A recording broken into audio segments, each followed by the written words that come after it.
Alright. What's up, everybody, and welcome back to another episode of Mape the Ape. Maples, down here in the bottom right side.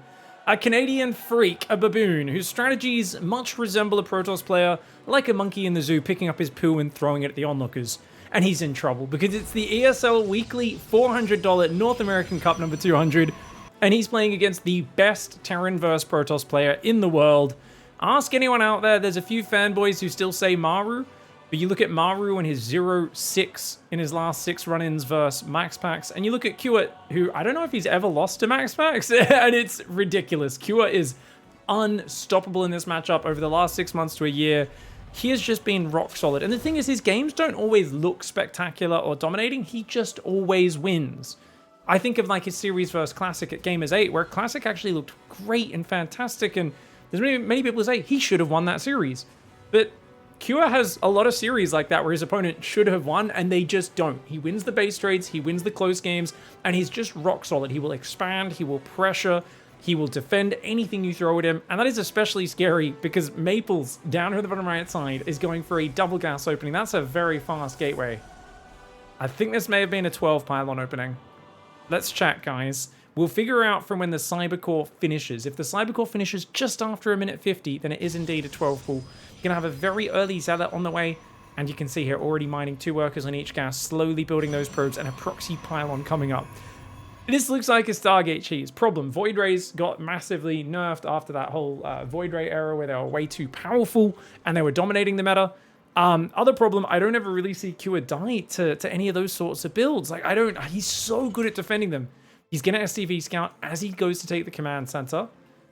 We'll see how he defends. I feel like Hero back on, was it Inside Out? Maybe that map pool. Hero used to try this sort of build against him all the time, and he almost never went down to it. Now, Kewit sees the Zealot. He also sees no Nexus. He knows there's something cheesy coming, and he's going to find it immediately. Great instincts from Kewit going down to the low ground. The monkey is trying to throw some poo, but he's not found an unsuspecting victim. I think you're playing a weekly cup against a GM player you probably don't know too much about. Kewit probably doesn't really know who Maples is other than, oh, I see GM on his rank. That's okay. Yep. This should be a cakewalk. I am a top 5 player in the world. I am a GSL champion. And so far, he's not letting that Zealot do anything. Does bounce that forward. Can he slow down the command center at least? Maples trying to get in there. He's going to start building shield batteries in the top right of our screen while the SCV survives. The Zealot doesn't land a single hit. Uh-oh. Adept does come in, but look at this. Kewit pulls back to the high ground. He doesn't want to leave any units left out hanging on the low ground. And he's going to lose that SCV if he doesn't pop it inside the command center, but that's okay. One SCV going down is not the end of the world. Void Ray has started. Behind this, another Adept on the way. The Marines here able to cancel his shield battery already, guys. And that one looks like it might have to get canceled. I think he's realized he's built this too close to the edge. And that Void Ray is not early enough to cover this. Starport's coming in behind this. That was delayed to start an early Cyclone, but a Cyclone's going to shut this down. Another shield battery gets cancelled. And you can already see, even though he's only lost a Zealot, he's lost 75 more minerals. The North American NA ladder strats, I'm not so sure they're going to be working quite so well here. The thing is, I think the real threat is Tempests, because the Tempest got buffed. Its acceleration massively increased in the last patch. Oh, the Cyclone barely gets away from that Void Ray, and the Void Ray, whilst it does heal up, did take a fair bit of a beating. And the SCVs will repair that. The Widowmine coming out. This is Kewit's special unit, and one of the ones that has given Hero so much trouble historically. He would always defend this sort of build with Widowmines. I remember Parting when he was doing it as well. Even before Hero came back from the military, Parting kept trying to cheese Kewit with this, and the Widowmines are very annoying because you don't have a source of detection. So unless you can get an Adept or a Probe or something in range to take the Widowmine shot, it just creates a no-go zone for the Protoss player. Fleet Beacon's going to go down for Maples as well, as these Adepts unable to find a way in so far. Still only that single SCV kill. Now, extra barracks are building, so Kewit's going to go for the 3 racks follow-up.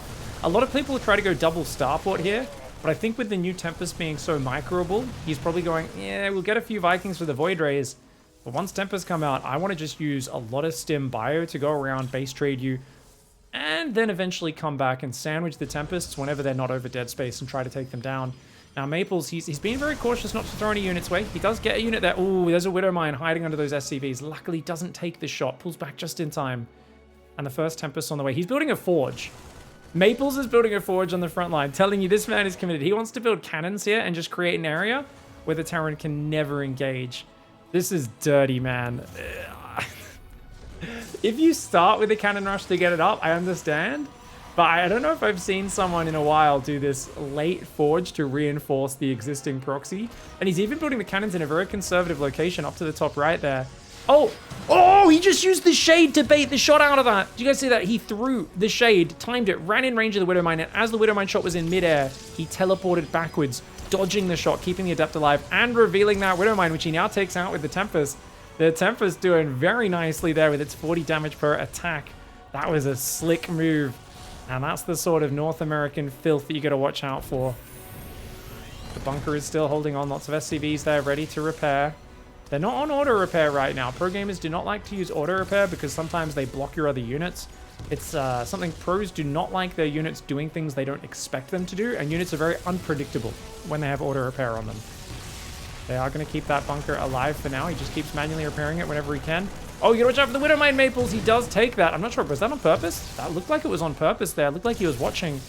4 Vikings have moved out of the map. I think at this point, Maples has got to realize where the hell are those Vikings at? But he's prepared. I was going to say, where's the other Void Ray? He sent a Void Ray home. He's got a shield battery there. I think a battery overcharge and a Void Ray should be able to defend. And the Tempests are getting damage. Often, Kua gets across with a few Vikings, lands them, forces everything to recall, and it just totally ruins the momentum of the Protoss player because they have to fly all the way back across the map to keep putting on pressure. Instead, we got 3 Tempests out. We've got Tectonic Destabilizers upgrading right now on the Fleet Beacon as well. And that 4 Viking counterattack, thinking he's going to come in and land in the middle line. You almost want him to land here as Maples and then to show the Void Ray because obviously then you can catch them.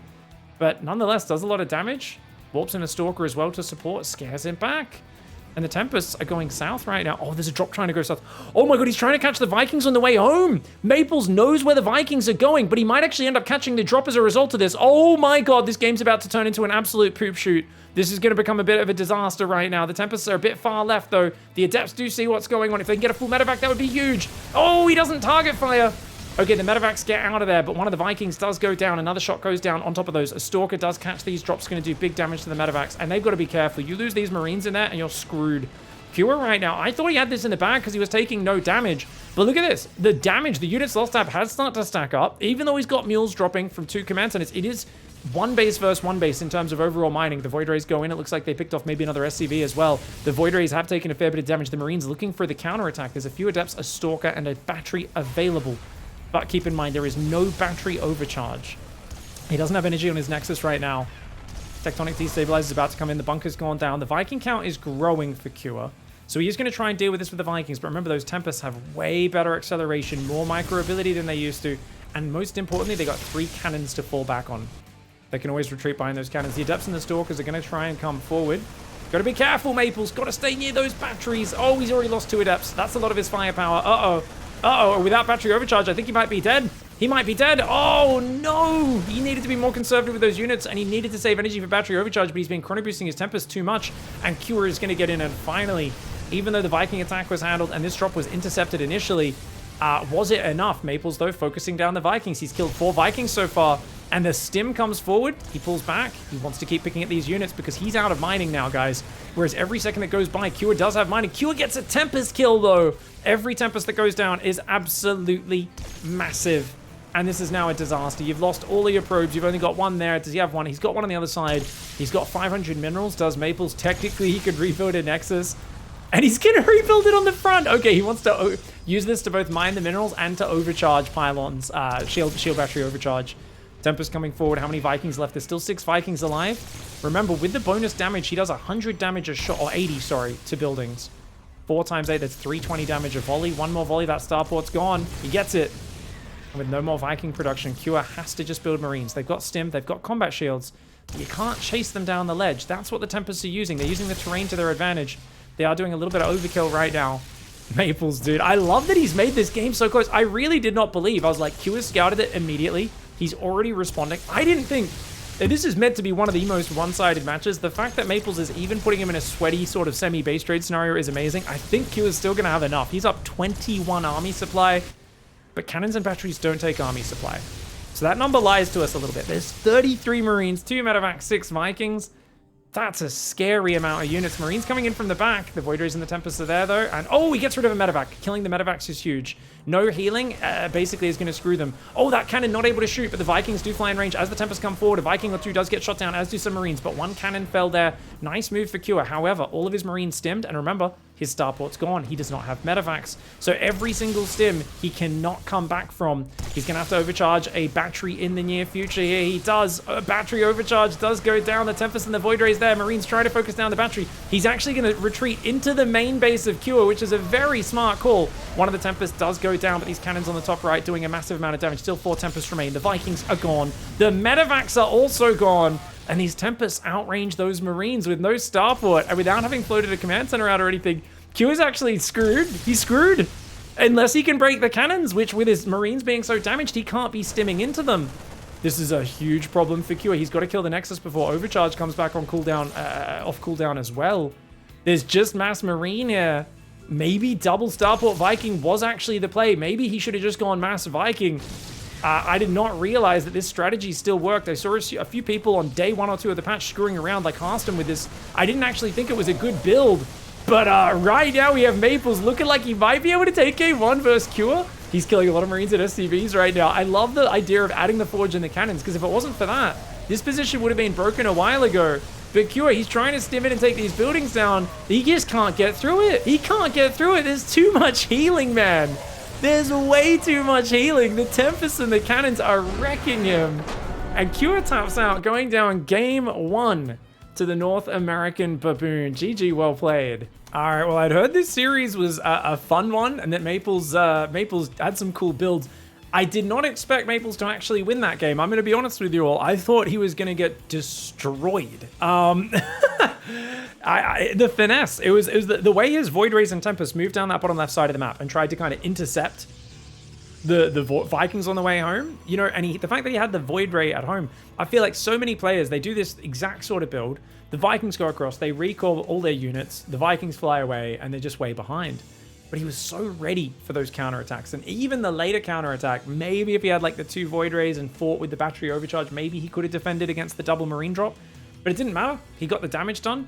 And now Q has got to feel a little nervous, realizing that his opponent is capable of some dirty builds. Do we play double gas to be safe? No, he hasn't rallied to the second gas yet. That gas should be taken no later than 55 seconds. So looks like Q is going to be doing a standard expand build again. I told you guys he's rock solid in the standard game. And it looks like he's going for it. Maples is scouting this time around.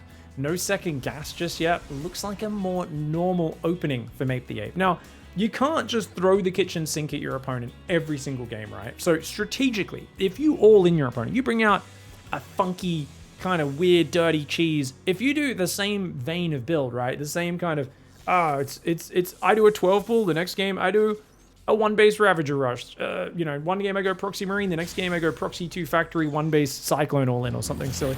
You know, it's too narrow a range of builds. So what I'd like to see from Maples here, maybe is like his carrier build or something like that. I don't know if he can make that work versus Cure, but he had a lot of success with a very weird carrier opening a while ago. Maybe hasn't been doing it much this season, but we did a video kind of looking at some of his games. He was destroying 4GG, Vindicta, all the top American Terrans on a daily basis, or at least the guys that play on the American ladder, I should say. What can I say? Obviously 4GG is Korean. SCV comes in. It's a Zealot pressure once again. Is he going to track the Zealot? Yeah, look at this. So notice the SCV is not going home. He keeps just clicking in front. He wants to see where the Zealot is to make sure his Reaper can catch it. And once it's intercepted, the SCV is even there to provide a little bit of high ground vision potentially, and that Reaper's just going to try and deal with that. Back in the main, it looks like the probe did hide on behind the natural. Came in, saw the commands, and it sees the factory on the way. Second gas goes down. And that Reaper does take 1 hit from the Zealot, but of course you've got those combat drugs. Is that what it's called? It's literally called combat drugs, isn't it? Man, those shady guys in alleyways, if they told me it was combat drugs rather than ice, maybe I would have bought some back in the day. Who knows? Sounds cool, sounds useful. Twilight Council's on the way behind this. So yeah, this is a much more standard opening. Adept's coming in right now. Tries to hit this is a 2 Marine into a 3rd Marine opening. So no reactor for a long time. The Adept actually gets chased back here. Oh, it could kind of bait him, though. Maybe Maples can save it with the other Adept, because otherwise the Reaper's going to hunt him down. He's getting very low right now. The other Adept does come in. Oh, nice micro here from Maples. Look at that, guys. Cancels the shade. This Adept is going to get back and regenerate. And even if he takes another hit from this Marine, look, he hides on the high ground, but actually that Marine did have vision from the other ramp. And he actually gets 2 Marines and a Reaper. Very nice start here for Mape the Ape. You know, I always talk about Maples, like his whole goal in StarCraft is to just troll, and it is. I actually spoke to him recently. I'm like, dude, are you still in school? He's like, oh, I just finished. No, I get up at 6 a.m. to go to my 9 to 5 every day. And I was like, oh, cool. I was like, all right, man. It's like, wow, I don't know. I feel like your builds have been really fun and well practiced lately. He's like, oh, actually, I haven't had that much energy for StarCraft since I've been working full time, you know? But the thing is, he still loves hopping on and playing. He might not be playing as many games, but I don't think that necessarily hurts a guy like Maples, because as long as his creative juices are flowing, he's going to bring out some good ones. And this is about as uncreative as you can get. He's doing a 4-gate blink robo, guys. No, it's not the worst by any means. You can chrono a prism. He's not going to hit the fastest timing. This is not like the old parting timing where he blinks into your main with 9 stalkers at 4 minutes 55 or whatever it was. That was a ridiculous build order that Parting used to do that obviously cut some corners and got punished by quite a few things. Still going to be a pretty solid opening. I guess my fear here for Maples is, what if this Widowmine drop does a bunch of damage? I mean, you've already got tanks building at a very safe timing for Cure, a bunker on the front. So Cure should be very safe against this. It's just a matter of, you never know. 4-gate blink catches people off guard. You leave one tank in the wrong position, it gets blinked on and taken out, and then everything falls apart very quickly. 40 probes versus 37 SCVs. Oh god, Maples. Oh god, god, god, god, god. Here comes the Widowmine drop, but he is watching. And that's good to see. That is very reassuring there. Maples does send 2 probes onto it, splits them only at the very last second. And a little bit of mining time, straight back to mining. Medevac's already very low as well. So far, not too bad. Very good defense. Cure is going to go for Raven and Interference Matrix. We don't see that upgrade as much in this matchup these days, though it is very good for dealing with Colossus. Now, did he actually... He saw 3 gateways in the main, so he's going to build a bunker on the high ground and 2 bunkers on the natural. Okay, now we're seeing Cure show a little bit of respect. I was like, Cure's playing pretty standard. Now we see the fear of a man that just got cheesed out and knows there's a lot of Blink Stalkers coming across the map. Cure is like, please do not 2-0 me. Please do not 2-0 me. And if you're cheering for Maples, which I obviously am, Maples is a mate, and he's just such a ridiculous underdog in this match. I'm just hoping he can make this competitive. But I don't think he can do too much against this. There's not that many Marines on the natural, but with SCVs, the best he can do here is target a few SCVs down. He's going to focus the bunker on the left side because it doesn't have the repairing SCVs on it, but he loses a Stalker doing so. Not the cheapest maneuver. Widowmine drop does come back in. Oh no, this is where the multitasking is going to usually hurt you. Oh, he blinks and dodges it as well. Nicely done. Pulls his workers away, dodges with blink. He has pulled 2 workers off gas, but he's warping in more units on the front right now. Adept's looking to shade on in. There is a siege tank. It's exposed, but you've got to be careful about these sort of blink forward maneuvers. That's a costly one. Already losing 3-4 stalkers there for that siege tank. And he does try to take down this bunker using a little bit of hot pickup micro, but another stalker goes down. 5 stalkers for a tank and a bunker under construction. Units lost tab in favor of the Terran. Now there's a 3rd on the way behind this, but this definitely looks way better for Cure. He's been 4-gate blinked so much in the last few months by Max Packs and Hero, and it's going to be hard for Maples to find any damage. That being said, he's got charge on the way. He's going up into Forge, and you know what? If your opponent invests in Raven Interference Matrix, you don't go Colossus. That is kind of a tech advantage. He's going to try to keep harassing here. I think if he kept those Stalkers alive, that would be a different story in this game, but I do think Mass Zealot's a good idea, because if you flank him, or you get him with a good counterattack as Zealot's running into his mineral line, things can fall apart very quickly. It's a gambly style, because Zealots don't scale well into the later stages, but it's definitely something that can pay off. Oh, I like that move. The Observer spotted that the tanks were a little far back, so he's going to take out 1 SCV. Oh, only 1 SCV. It's a shame he didn't target the rest of them, but obviously Maple's busy macroing as well. He gets a Marine, does burn the refinery down as well. Not too bad. And he's going up to 10 gateways. I told you guys, Mass Zealot, yeah, you really want to keep it simple. He's got a Warp Prism on the way, +1 attack. Charge is now finished.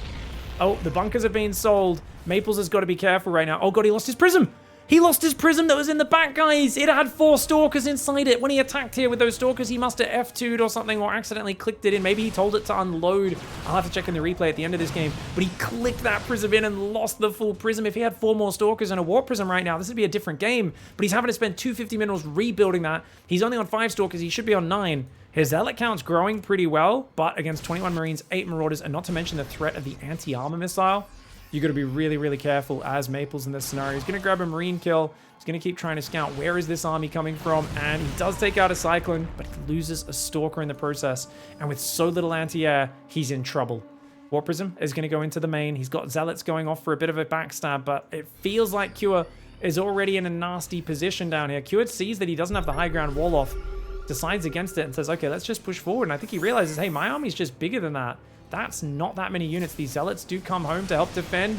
Does Maples have the numbers? The anti-arm missile is scary. Cure's tanks are left out, exposed in the top of our screen, but he's going to start to step in towards the natural and the main base. Oh, Maple's going to try and drop Zealots here on top of that siege tank in the main. Does take it out there. The Widow Mine's in the bio, but oh, so many probes going down in the main as well. Even if he gets on top of this bio and starts killing the production a little bit, he's already lost so much economy. And look at the trades here for Cure. There's not enough Stalkers to punish him. This positioning is so bad for Maples. And I think he actually, it's a bad fight there for Maples. All the Zealots going down. The bio doing very well. He saves some of the bio as well. At the same time, he's running to the third base with another drop. And the Widow Mines, the SCVs, and these Marauders in the choke point are slowly cleaning these Zealots up. And that's going to be that. Maples has no army left. 5 Zealots, 3 Stalkers. There's bio ruining the last little bits of his mining. And Maples has to tap out. Oh, unfortunately, a bit of an overcommitment there for Maples. Let's go back in this. Looks like it just happened. So he goes for the drop. He then sends those Stalkers in the natural. I don't know. Does he F2 this? Oh, he just tells it to move in and unload there. So he's like, hey, go unload some Stalkers there, buddy. Doesn't expect Cure to leave so many units there. Too used to playing against idiots like myself. If those Stalkers blinked in against me, I would have F2'd my whole army to deal with it. Cure's too good for that. He left the units on standby, and he ties up the series. All right, it's tied up 1-1, and I think it's time to go back to Cheeseland, Maples. That last game was way too much like a normal build. And to be fair, if he didn't overcommit quite as hard with his Stalkers, if he just saw 2 bunkers at the front, 1 in the main, and just didn't attack and macro it up into the Mass Zealot style, I actually think he could have done pretty well. Maybe just do the Prism Harass in the main, nothing else. But it's losing 5-6 Stalkers on the front, and then losing the full Prism with the 4 Stalkers. That's so much money to lose. And he got hit hard there with the counterattack. Maples representing Team Gosu, a fantastic North American team. Recently had the pleasure of playing in a fun show match those guys ran. Down in the bottom left, we've got Cure. It's going to go for a Barracks gas opening. Fantastic. Very standard. Are we going to see a second gas behind it, Cure? Come on, mate. Show us a funky build. I don't think he will. I think he decides that 1-Rax Expand is the most safe and solid, and I would agree. It's very hard to crack that. I personally, when I'm playing Protoss against this, I just try to beat it on 3 base upwards. That being said, this is Maples. Maples is a weirdo. He has so many strange builds I've been casting over the last months. I told you guys about the carrier build in that last game. I don't think I mentioned... Did I ever end up casting the Glaive Adept build on this channel? I'm not sure if I did or not. I think I cast 1 game, but he actually had a bunch more games that I was meaning to cast, and then the new patch came out, and we were doing all sorts of other content, and I kind of got distracted, and I ended up just scrapping that video. But definitely it would be cool if he mixes that in, because I know he was really keen on it for a while, and then he actually started doing a surprise mass Glaive Adept follow-up against Zerg, which he told me he'd showed to a few of the top Korean and foreign Protoss pro gamers, and they'd said they thought it had a lot of promise and might be doing it. So it's kind of cool. Like, Maples is one of these guys who is good enough to be very competitive with the pros, but like I said, he only plays part-time, and he plays mostly to just have some fun and try to make some awesome builds happen and just kind of bring out the joy in the game. Like, it's all about creative strategies and sowing chaos and really trying to just have a lot of fun, and I really like the way he does it. He's trying to pretend he's bunkering there, but no reaction from Maples. Q is coming forward with a Reaper Expand once again. Do we see the 2 Marine build? If you want to be really safe, you want to build a bunker, but he's actually been going 2 Marines and no bunker, which is fair enough. You can defend an Adept with 2 Marines and a Reaper. But that's assuming your Reaper comes home in time. Now, there's already an Adept out right now. Notice he's saving the Shade. So if the Reaper runs up, it'll take a hit, and then the Shade will jump on top as well. What's this guy up to? Maples? What are you doing, mate? He hasn't dropped his tech just yet. Twilight Council goes down. It's going to hide in the little sight blocker here. There's, I guess it's smoke coming out of some air vents. There's some little air vents that there's steam or smoke coming out of. Very New York. Something very alien as an Australian. Like, I remember Teenage Mutant Ninja Turtles and different TV shows in New York, and they'd have the steam coming out of the streets, and I always thought, like, is that a real thing? Living in I was like, that's just a TV thing, right? And then I went there and I was like, oh my God, there is steam coming out of the streets. I don't know why that's so, it's just, if you don't grow up with it, it's so alien to you. Speaking of aliens, the Terran comes in, scouts the alien tech for Twilight Council there. Looks pretty standard, to be fair. But I see something that is not standard. That's a super early forge. Maplez is doing a E-build. He's gone the second gate, the Robo. So the thing is, this looks like a normal build. Oh, it is the Glaives build! Is this the double forge version? Okay, so he has a double forge version of this build, and I was literally, actually, I think that might be one of the Zerg ones where he gets 1/1. But just +1 is really important because the reason +1 works so well is Adepts do 22 damage. Now you might think, well, what's the big deal? What does +1 do? Look at the hit points, 45, 45. Most of a Terran's units in the early game are workers and marines. They are 45 hit point units that survive an Adept's hits on a single hit point remaining. But you get +1 attack finished, and oh me, oh my, that becomes 2 shots. Now, people will be like, oh cool, and the Adept attack up speed upgrade, that's a 45% attack speed upgrade, one of the best upgrades in the game. Problem, the Adept still sucks as a raw fighting unit. It's only got 140 total hit points, despite, you know, things like a Stalker having 160, so it's 20 less hit points. It attacks slow as heck. Its base attack rate sucks. And it does pretty bad damage to things that aren't light units as well. So the Adept, yes, it can shade forward. Yes, it's dangerous. But it's very much, they fall off very bad against Widow Mines. And as your opponent's kind of numbers start to grow, Cyclone, Widow Mine drop coming in a very cute pressure from Cure. The Cyclone, can it take out a Stalker? No, it cannot. Okay, so the Stalker goes down. He does target the probes. Gets 2 probes, not too bad. Oh, the Adepts just showed themselves. He just showed 5 Adepts. Bit of a mistake there for Maplez. Maplez is like, oh God, you didn't see that. You did not see that. You did not see that. But I think he did see it. And Cure is already building a nice little semi-wall. If you can wall the Adepts off so they can't shade in, that's massive. Now, it'd be better if he had a wall across the front because they can still shade around the left. But it's better than nothing. The problem for Cure is I don't think he even scouted for a third. I think he's probably just assuming it's there. He never saw the Forge. He's going for Interference Matrix again, which is not what he wants here. Tanks kind of help against the Adepts because they clump up a lot, but they're not as good as Widow Mines either.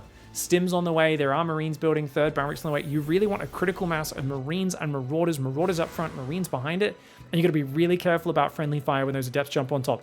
This is such a creative build order that I have seen give a lot of problem to 6k Terrans on NA. That being said, it is ridiculously stupid, all in, crazy, and it should never work versus Cure.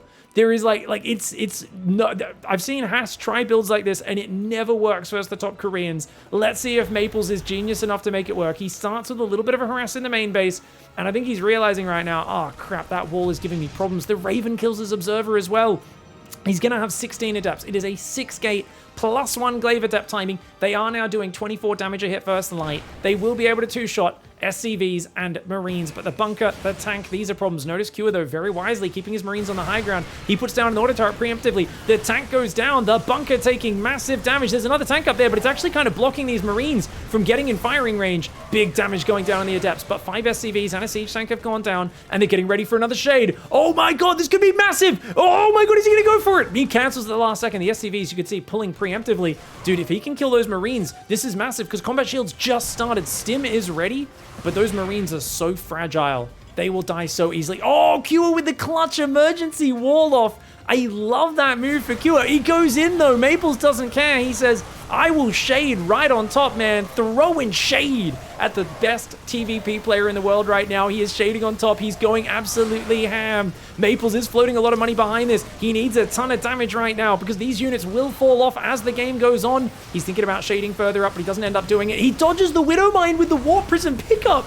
Maplez's ability to pull out 300 IQ baboon strategies and also micro-impressively during them is great, but he is floating a lot of money. He does need to build a 3rd base. He goes home to build a 3rd Nexus and a pylon. He's done 22 workers worth of damage and he's still got a position out front. He might actually have this in the bag. Guys, he's got to lift his natural. Q is screwed. He lost most of his Marines. He's got no tanks. Maplez has literally, he destroyed him in game 1 with a very dirty, well-executed, clever proxy void ray into Tempest, into cannon contain, intercepting the counterattacks. Now he's gone for a +1 Glaive Adept timing on 2 base, shut down the Widow Mine drop pressure in both game 1 and game 3, and he's miles ahead. Now he's going to go for Blink and Stalkers right now. I don't know if that's the best response to have a proper fighting unit, but he obviously wants mobility to deal with drops and that sort of stuff. He's up 20 workers, but Maplez has got to be careful not to throw these Adepts away. way. He's miles ahead. We've already seen him miss macro pretty bad behind the push. Oh, but he catches a Widowmine drop on the way in. Q has got to be careful, mate. He loses a 2 Widowmine drop. Oh, but Maples was distracted, so he's going to lose these Adepts. He does take out a couple Marines on the way out, but he loses almost all of his Adepts. Only 2 of them do survive. Units lost tab still well in his favor, but he's got to gather up to defend the counterattack because Q is in such a bad position. He's not even building workers. He's just dropping mules, making bio, and he's going to go for an all-in counterattack. Maple's building batteries, very good choice for him. He sees the attack coming. It's not very many units. It's a few Marines and Marauders, a Raven, 2 Widowmines, 2 Medevacs. And looks like he's going to be going up to 7 Gateways. I'd love to see Immortals in the mix. I think they'd be great. Looks like Prism Adept harass in the main base. Ooh, he's not really focus firing on the Adepts. Oh, he's going to get shot down as well. That's unfortunate. The Prism Harass was a good idea, but he should have been a little more conservative with it, and that Viking being out is a problem. That Adept in the natural actually ends up getting 3 SCVs, which is well done. But remember, Cure is all in right now. Maples, he's going for double forge. He's trying to play 2-1 upgrades right now. That's going to be really good in the future, but he's not there just yet, and he's got to be careful. His Adept's getting caught out again. Maples is beating right now, the best TVP player in the world, but I think he's getting excited. You can see it in his play that he's starting to throw away so many units. He was up over 1,000 resources and units lost. Now it's dead even. He's still up 20 workers, but he's down in army supply. Blink is not quite ready yet. Oh no, anti-armor missile again. That anti-armor missiles have actually been giving massive payoffs for Cure here. Good focusing on the Widow Mines there, though. He does take out all the Widow Mines before they can fire, but my god, anti-armor missile is insane! -2 armor, removing the armor upgrades off of those units, and then some, removing their base as well. Probes are being pulled into the fight. Dude, if he just had like 6 or 7 more units here, he could absolutely swarm over this army. If he had an Immortal or 2 anchoring, that would have been such a big help. You can see now he is starting to defend, though Cure might be overextending. If those Stalkers take out the Medevacs, he could be screwed. The Adepts trying to shade forward. The Stalkers are blinking forward, but there's a lot of reinforcements coming in, and I think Cure might just barely have the numbers to have that kind of critical mass where the Protoss just keeps losing army before they get enough units to defend. And remember, battery overcharge is not ready right now. Adepts don't take that much damage from Marauders. There's not many Marines here, but it's the Widow Mines. If they go into the Widow Mines, things will be nasty. He could shade on top, try to drag the Widow Mine friendly fire into the Terran force. That is one way you can do it. Oh, blink back, good. Blink backs, though, from him.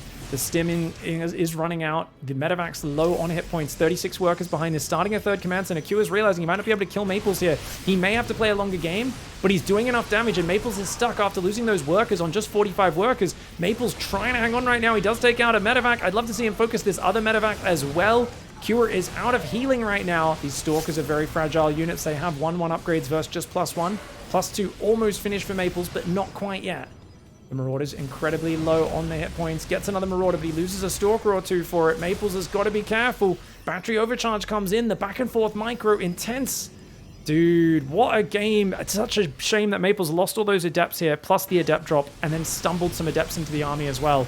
Those 3 consecutive Adept throwaways, you can see how close the fight was. If he had 5-6 more Adepts in these battles, he'd be able to overwhelm and push Cure back, but instead Cure is able to bait him into the Widow Mines and keep fighting on the front. Slow Zealots warping in are going to start to get taken out as well. We've got a few Adepts went around the map. They're going for a counterattack. They are doing a nice little bit of damage. Even a few Adepts with that +2-1 upgrades. They kill 6 SCVs. Medevacs floating to the front since they have no energy. Stalkers happy to take them out, but no, they aren't. Maples in panic mode. You could tell he's exciting. This man was up at 6 a.m. this morning to do full-time adult work. Meanwhile, his try-hard pro-gamer opponent who just practices TVP all day is really struggling to beat him.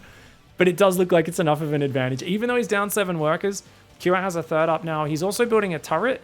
Now, you might be wondering, why is he building a turret? He doesn't know about the Dark Shrine.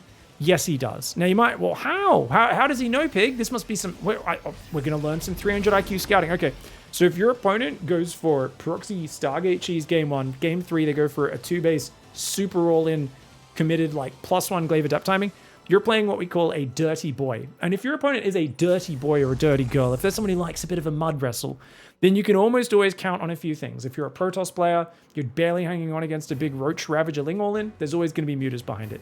If there's a Protoss player, they try some crazy stuff, it doesn't work out, they're always going to go Dark Templar after it. These are the rules of StarCraft. When behind Dark Shrine, Maples knows he's behind, he's going for that Desperation Dark Shrine, and unfortunately, this is the first Widowmine drop he's not watching in this game, because he was poking at the front. Loses 6 probes and a Widow Mine in the main as well. Good spread on that one. But But it looks like Q is going to try and take this one out as well. And without an observer at home right now, that is unfortunate. He's recalled the observer to his third, but look, the army's chasing him down in the middle as well. Q showing absolutely no chill. And you can tell he's kind of got it to this unfamiliar territory where Q's instincts are actually kicking in, and Maples is the one who can't quite handle the raw power of Q's just micro mechanics and his instincts. Massive killer instincts for him. Battery overcharge does go down. The Zealots are trying to come in. Nice upgrades, of course, for the Protoss, but those Widow Mines just fired again in the back, and the Widow Mines on the front as well. Even using the Prism, trying to save these units, but Maples has to tap out. Man, he could have 2-1 Q here. These were brilliant builds, guys. I want to check that timing again. When did he first hit with his Adepts? Because I swear, it looks so much like a normal build. That's the beauty of this. If you don't specifically check for a third, and I think maybe he did at this point, but I think he only just found out with the Marines. And there is 16 Adepts running in at 610. That's a scary timing attack. Oh my god. This would have been huge. If Maples took out Cure, that would have been sick, dude. You're never meant to make this even close. Winning a map is a huge victory. When people told me this was a fun series, I figured that Maples maybe got one game off him with a cheese and the rest was one-sided. Or it might be 2-0, but they were kind of close. I did not realize that Maples he basically beat Cure after that wave there. Actually, this next fight's not, after this bit. At this bit, he is so far, and he could have afforded a third base buy in this like a minute ago. Maybe not a minute, maybe 30 seconds ago as well. He's been floating money for a while because it's only 6k. It's not an all-in. It's a very heavily committed timing attack. So if he pops up, +1 armor, takes a third base here, and then just chills after killing these depots on the low ground, like this is huge. Unfortunately as well, look at that. +1 finishes at 7:39. He kills the engineering bay at 7:42. If he killed that engineering bay 3 or 4 seconds earlier, stops the +1 of Cure, that is game-changing. But I think the moment he kills these depots, he should just be getting out of here. He also knows there's a Viking. Knowing there's a Viking, you got to be really careful about committing in with a Prism drop. So he loses a lot of Adepts there. I think 5 or 6 Adepts there. And then the Prism. I mean, to be fair, I like that Maples commits because he thinks there's a big push coming. So he's like, quick, desperate counterattack. Pull him home, pull him home. But he just needed to recall a little bit earlier. That Viking was already way too close to home. So he loses the Prism, 4 more Adepts. And then again, how many does he lose here? He loses, okay, he loses only 1 there because he reacted quickly. You can see how all of that adds up. And there's an argument maybe he could have gone Immortals or Colossus or whatever other units. I think Stalkers is fine in this scenario because they're the most flexible unit. And you've got good upgrades. I think going heavy Stalker and then eventually Zealots is fine. It's just, you can't lose so many Adepts beforehand. Either way, I'm absolutely floored and stunned. Thank you so much for watching, everybody. I hope you really enjoyed that game. Let me know what you thought of it in the comments below. Big thanks, by the way, if you are enjoying the channel, please check out the Patreon. And a big thanks to everyone here, our conductors of the D-Town Express. That's our train that goes to D-Town. You can guess where that ends up. Especially Maxan, our conductor of the D-Town. And right now, the Leviathan tier is empty. No one's up there. So if anyone's crazy generous and wants to be absolutely insane in the support of the channel, check it out down below. There's a bunch of perks and rewards. We'll see you guys in the next video. Thank you so much for watching. Goodbye and good night.